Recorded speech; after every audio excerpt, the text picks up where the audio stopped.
Hi everyone and welcome back to Tribe Talk. You're here with Rachel Evans and Laura Neal. And today is our Easter special and we're talking about chocolate chaos.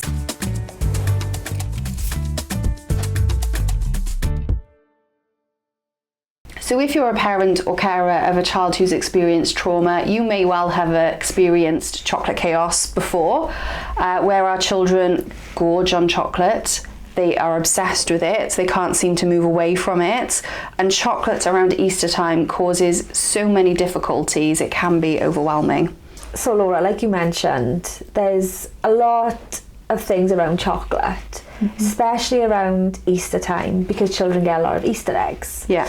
And we see, and they're off from school as well, and we just see a lot of difficulties cropping up. So you've listed a couple, but this obsession over chocolate, how that then influences behaviour, just obsessing over chocolate in general. And parents find themselves in situations where it's really difficult to manage, behaviours escalate over chocolate. And I have to say, chocolate is one of my favourite things. So me too. At Easter, it's not a time when I ever go on a diet, because I love an Easter egg. I can't lose one. Absolutely love an Easter egg.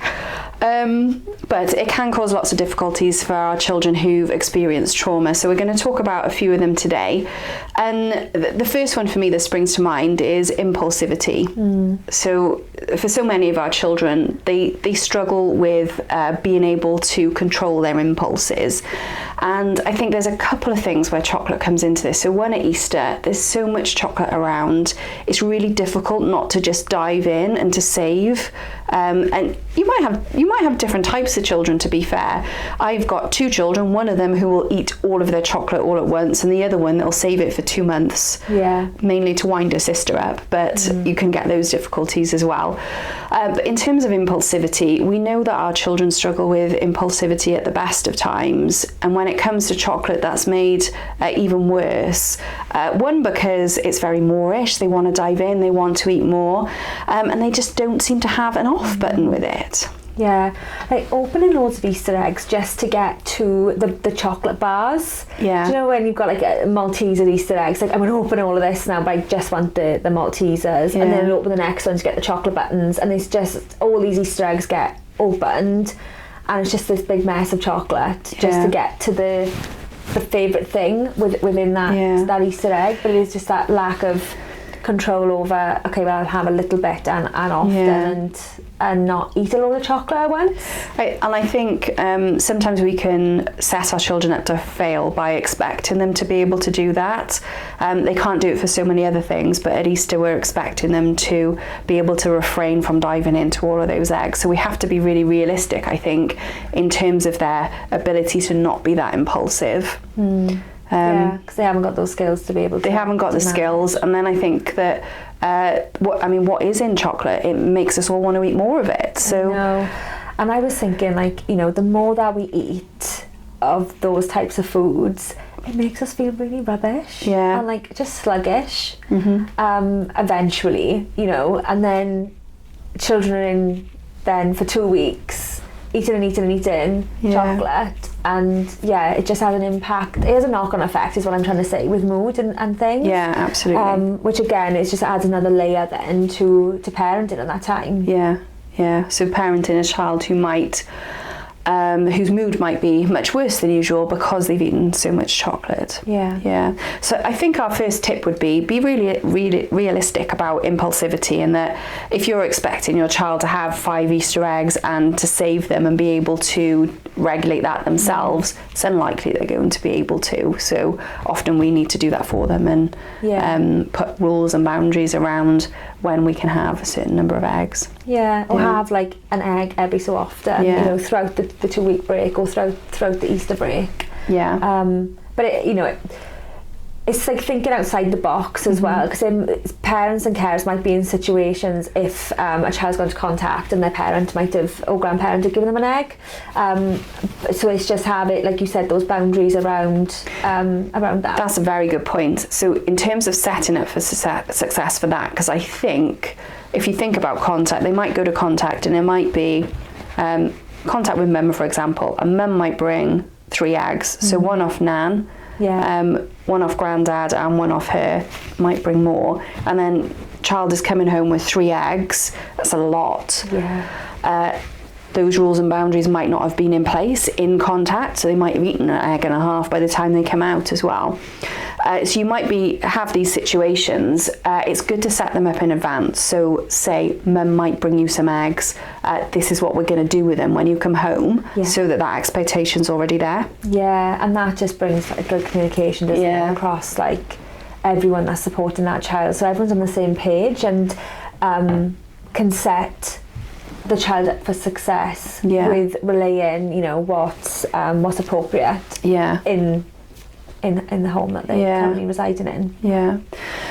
Which kind of brings me on to my next point as well, which is food association. So for many of our children who've experienced trauma, they will have had a lack of food in their past. And then these food associations, and possibly that association, well, if there's food there, I need to eat it now, because otherwise it might not be there in the future, might be there for them, which means we've got to be really mindful of that in our trauma-informed care, in thinking about, okay, how are we going to set this up so they don't think they have to eat all of this at once or it's going to disappear.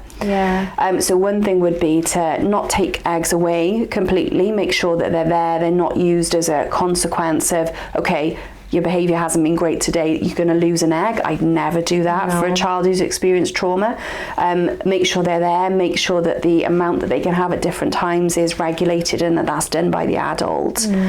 But then also being mindful that other things might happen around food associations like that. So for example, hoarding is one that comes up all the time. Keeping chocolate, keeping their eggs under their bed or in a cupboard. I've seen children put them behind radiators, not knowing that they're going to melt and go everywhere. Those things can come up, and to not get too annoyed if they do, because it's usually linked with this negative food association. I was thinking of other trauma type of responses as well, Laura, such as around like the smell and the taste maybe of chocolate. And it takes me back to a family I was working with that just had experiences of just a lot of takeaway and junk food that was in their diet, and then their beliefs then around like what a healthy diet was really skewed. But particularly around these events such as Easter and Christmas, we've seen a lot of those behaviours, such as hoarding or not really understanding like what they can consume. I know we're going to come on to stealing. What was perceived as stealing, but it was just that like this was in my history and it's like creating this comfort for me. But it created like a lot of problems, just because that's what they were just used to, you know, having a lot of like chocolate and junk food in their history, and not being able to control then what they were consuming. And you mentioned stealing, which is on my list to talk about, because I think this comes up so often around Easter. It's guaranteed we will have at least one parent or carer who asks us, what do I do? My child has stolen all the Easter eggs and eaten them or hidden them or hoarded them. And in all of those cases, whenever we get that question, I always try to bring it back to, it's probably not stealing with the intent that the word stealing is used with. When you steal something, you take it sneakily, and it might appear like that, but actually there's usually other reasons behind it. So like you described there with that young person who'd been in a situation where there were all these negative food associations. It might be that they feel that they have to grab this food because it might not be available again, or they might have experiences in their past where people have taken that away from them. So they might have had an egg for Easter and that's been taken away. So then they take what's available because somebody might take it if they don't take it themselves. So I think the word stealing is quite harsh. It's a strong word, and like you said, it might look like that. But the purpose that is serving to that child is very different. They're not stealing to upset anybody, or to you used the word then, I forgot what you said, but you know, they're not stealing to like hurt anybody's feelings. Like that's like the main thing. It's serving like a different purpose. You know, it's creating some sort of comfort for them, I suppose, in lots of cases, whether that's linked to their trauma history in some way. But we do see that behaviour a lot. And one of our first questions is, okay, let's look into this a little bit more. Why might they be doing this? Let's look to their trauma history. Let's just find like some solutions to this. Because it's usually like a bit of a simple fix that it's not really linked to the stealing. No. And it always comes up around Easter. It's interesting because this is the one that comes up around Easter eggs, but doesn't necessarily come up at Christmas around toys. Chocolate. But chocolate is designed to make us eat more. So a child might have had all of their eggs and they've got none left. So then they go and find somebody else's and take them. But we have to remember that it's usually fed by those negative associations with food that have come from their past. Yeah, that one definitely comes up. Yeah.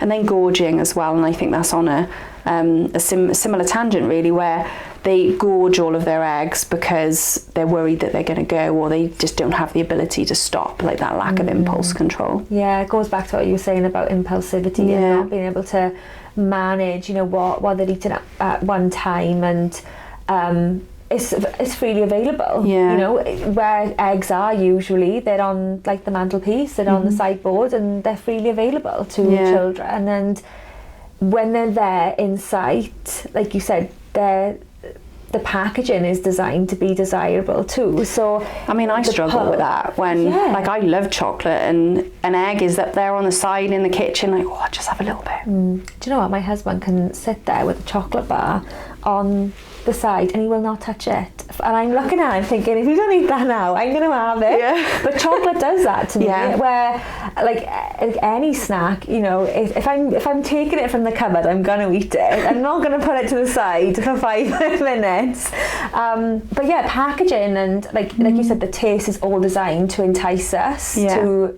eat more, and when it's freely available insight, you know, it's hard, especially for children who haven't got the skills to be able to manage or make decisions like that. They're going to go for all the chocolate. And everyone else is in the house. So I think if we expect that, so what do we do about this? Well, one, expect it to happen. Know as an adult we're going to need to take more control over that situation because our children are unlikely to be able to, even as teenagers, if they've not been able to do this in the past.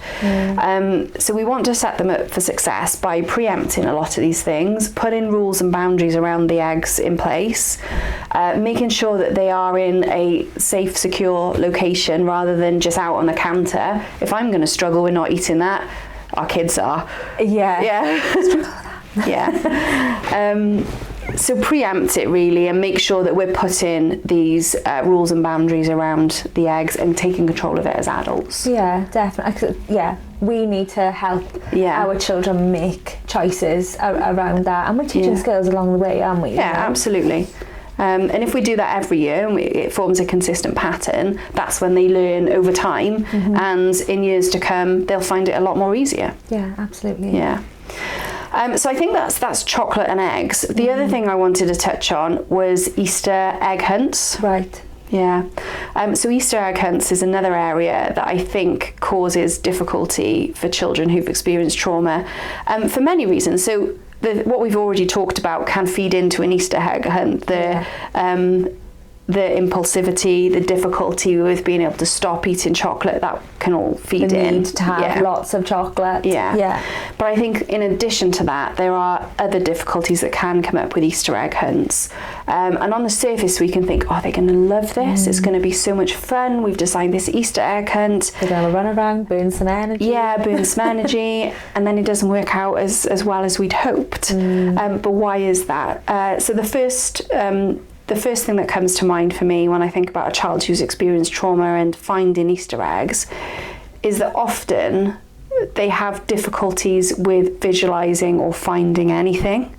So to put them on an Easter egg hunt where they've got to find something, immediately their anxiety goes up because they know they have difficulty finding things. If they're in a group with other children, my friends are going to find those so much easier than I am. The pressure. What if they find them and I don't find them? Will I get any eggs? Maybe I won't find any and I won't get any. And that can lead to, particularly for our little ones, big meltdowns. Yeah. I'm not good enough. Yeah. Everyone else has found, and I'm going to be the one without anything again. Yeah, so you get that even before they even get into the Easter egg hunt, and they might not find anything, but then when they get into the Easter egg hunt, what if they lose? What if they don't find anything? I think it's like just the rush as well of like, okay, you've got, it's a time limit, because like once all the eggs are gone, they're gone. Yeah. And there's a rush to who can get the most Easter eggs. So like you were saying earlier about setting up for success, we're kind of setting our kids up for failure, because you can't control how many each one gets. Yeah. And then it's like, I'm going to rush to try and get loads of Easter eggs, and you know, especially if there's other children at present as well. And when we have been talking about previously about like the skills that are impacted, like social skills, and you know, it makes an Easter egg hunt a lot more complicated, and because there's lots of different skills that are needed for that to run successfully, and especially for our children when they struggle with these things. It just makes things a lot worse. Because you're talking a lot, you said about a lot of skills. So first off, we're talking about our motor skills, ability to run, jump, be as fast as our peers. Sensory skills, can we be in that busy environment with loud noises, with other children shouting? Are we going to be impacted sensory? Our sensory needs going to be impacted. And then you've got problem solving skills. I've looked in this one place, I now need to go and look in another place. But where? And then I don't go back to that original place. Like you've got a little one, so have you played hide and seek with him at all? Yeah, and he's really bad. So does he look in the same place all of the time? And he'll look there, and then he'll expect you to be there again, because he probably hasn't developed object permanence completely yet. But for our children who experience trauma, they do that at an older age, because they've not had those learning experiences, and then they don't find things as quickly as children who have had that development. I know, and we don't see that then, because we just see this 8-year-old child that, you know, can do, and we're doing this lovely activity as a family, and we're finding chocolate. Like, well, that's not going to go well. I think we're nuts saying that, but it is. What I'm picturing in my head, Laura, is just like a family in a garden around Easter time, find the chocolate, and that to me is just chaos, because it's like running around barging, and we're arguing over chocolate. But I found this one first, and it just brings up so many difficulties. Yeah, it does. So last year, actually, I did a little YouTube video on this using Peppa Pig and the Easter egg hunt, because George Pig is a great example of what we can see from our children who've experienced trauma.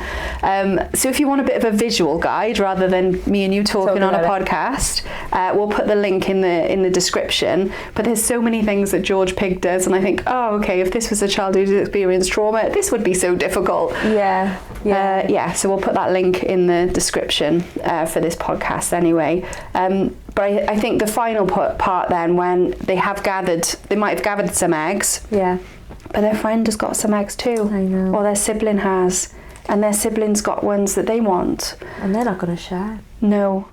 And then that results in more tantrums and difficulties.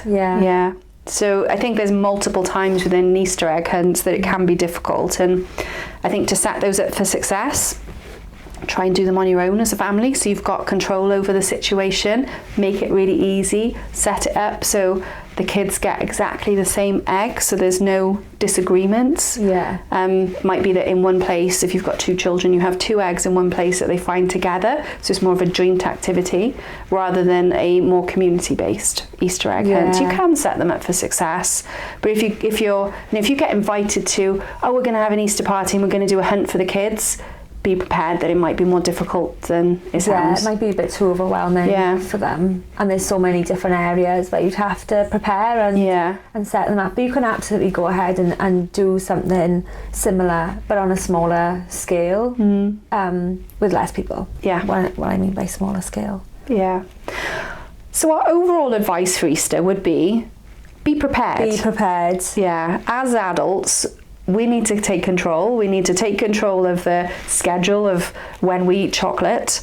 That eggs aren't put into our children's rooms and they're expected to be able to regulate themselves on when they eat that. If you are going on Easter egg hunts, set them up for success, really prepare them, and don't have like a massive group activity, because that might be a recipe for disaster.